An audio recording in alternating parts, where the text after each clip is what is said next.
ธรรมของผู้ปกครองประเทศศาสตร์บ้านเมืองเพิ่นก็สอนไว้พุทธเจ้าเพิ่นเอิ้นว่าพรหมวิหารธรรมคือเมตตาหักแพร่งประชาชนกรุณาสงสารซอยเหลือประชาชนมุทิตายินดีนำประชาชนเมื่อเห็นประชาชนอยู่เย็นเป็นสุขบ่อิจฉาตาหอนเขาอุเบกขาเป็นผู้ตั้งอยู่ในยุติธรรมบ่เข้าข้างบ่ออกค้านั่นค้านี่เห็นลูกโตผิดก็ว่าลูกโตบ่ผิดลูกโตไปตีเขาก็ไปเอาโทษผู้ถือตีสับนั่นบ่มี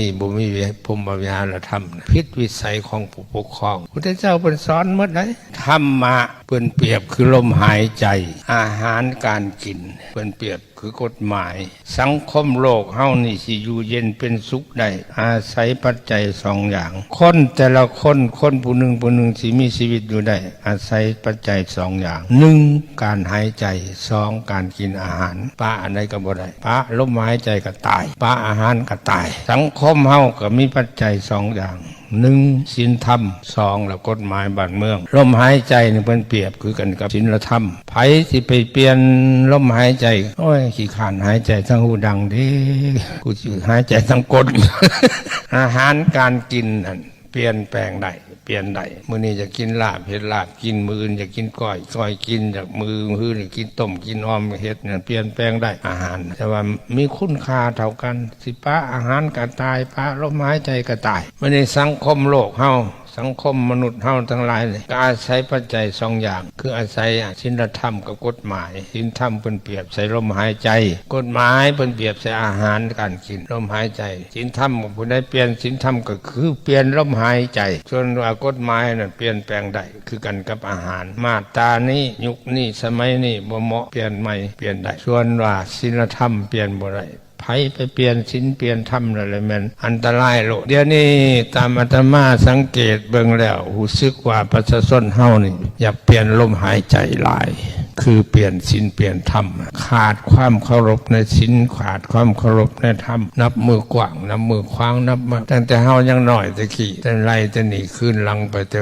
6-70 ปีขึ้นหลังเฮ็ดหัวเฮ็ดสวนอยู่นำแคมเซ่นี่ตั้งแต่เนื้อหอดไตสวนหมักข้าวโพดหมักสาลี่หมักแตงหมักเต้าหมักเขือหมักพริกหมักไผ่มีเบิดในหูเซจำพรบ่มีไผหลักได้ตะกี้ได้บ่มีคนหลักได้เป็นหยังจังบ่หลักเขาบ่เปลี่ยนลมหายใจคู่มือนี่คนเฮามันเปลี่ยนลมหายใจเปลี่ยนศีลเปลี่ยนธรรมผู้ใดซื่อผู้ใดสัตย์ผู้ใดบ่นั่นก็บ่หังบ่มีบ่ได้ดิบได้ดีก็ได้นั่นเปลี่ยนได้บัดนี้ได้คนซื่อสัตย์คนมีศีลคนมีธรรมเป็นผู้เจริญตะกี้เดี๋ยวนี้ไปตั้งต่อศีลตั้งต่อธรรมบ่ได้กินหยังนำเขาบ่ทันเขาว่าอะไรได้นั่นเปลี่ยนลมหายใจได้ย้อนสังคมเฮาพากันเปลี่ยนลมหายใจคือดังว่ามานั่นน่ะมันจะว่าความวุ่นวายในสังคมเฮานับมือกว้างนับมือคว้างนับมือขยายตัวลักเล็กขโมยน้อยก็หลายลักบักใหญ่ๆก็หลายป่าดงพงไผ่ใหม่อยู่เทิงภูเทิงผามีราคาเท่าไหร่ขึ้นไปเอาลงมาเบิดบ่ว่าแต่คนเปลี่ยนลมหายใจลิงก็เปลี่ยนลมหายใจลิงอยู่โรงเมืองนี่จะเข้าสมัยข่อยเป็นจัวอยู่บ้านลำเทนนี่มันไม่ได้ออกมาหากินของปลูกของพังคนได้อยู่แต่ในดงกันได้บัดเดี๋ยวนี้ปุ้ยคนแถวนั้นจะแม่นจมอุกจมอังจมทุกข์จมยากน้ำลิงบ้านดงเมืองบ้านท่ามวงบ้านสะขึ้นลำเทนหอดบ้านทวดไปเลยปลูกยังก็บ่ได้กินข้าวลิงมันมายำบัดว่าซั่นลิงก็บ่มีศีลมีธรรมเห็นคนขาดศีลขาดธรรมลิงก็ขาดศีลขาดธรรมตัวมันเป็นไปตามยุคตามสมัยมันเพียรอิยาบทกระแมนออกจากขอบครัวเฮือนซ่านมาอยู่วัดอยู่ว่าพอหันใจลงในจังน้อย